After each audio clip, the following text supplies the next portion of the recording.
I'm Christina Aguayo in Dallas, and here are your top stories. The Secretary of HUD, Scott Turner, announced that he will be demanding proof of citizenship for all Section 8 tenants, saying, quote, "No longer will illegal aliens be able to leave citizenship boxes blank or take advantage of HUD-funded housing, riding the coattails of hard-working American citizens.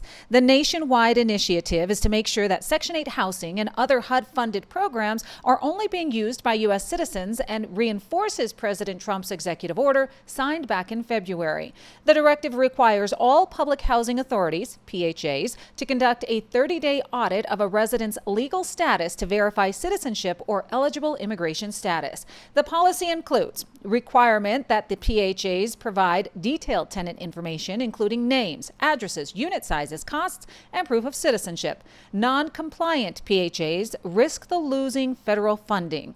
The data collected will be shared with DHS. Turner said the Biden administration turned a blind eye to illegal migrants accessing benefits.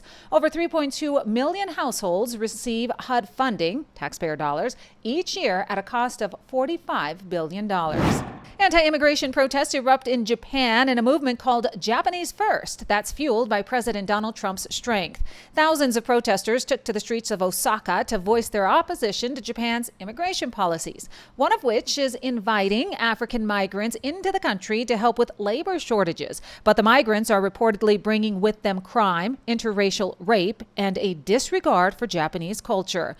Some of the African countries are Nigeria and Ghana, along with Muslim-majority countries like Egypt, Pakistan, and Bangladesh. Migrants now number nearly 4 million in Japan.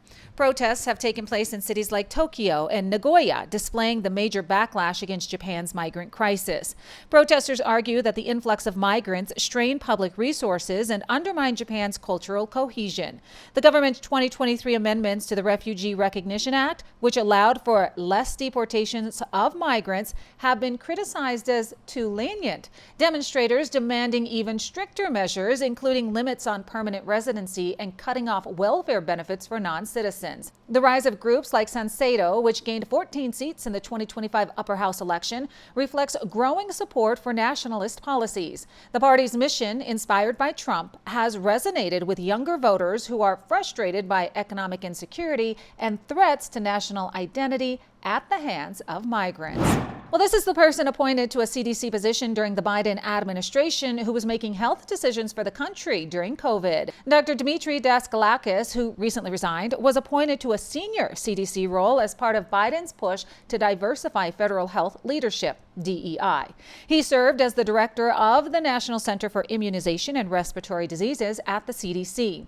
He claimed to have expertise in infectious diseases, especially among the LGBTQ+ community. One of the images shows a bald man with a heavily tattooed torso and arms wearing a black leather harness and gloves. His face is covered with a jeweled mask featuring dangling chains over the mouth and chin, paired with a black bandana. The image has been linked to a fetish event or is possibly tied to satanic roots, according to some reports.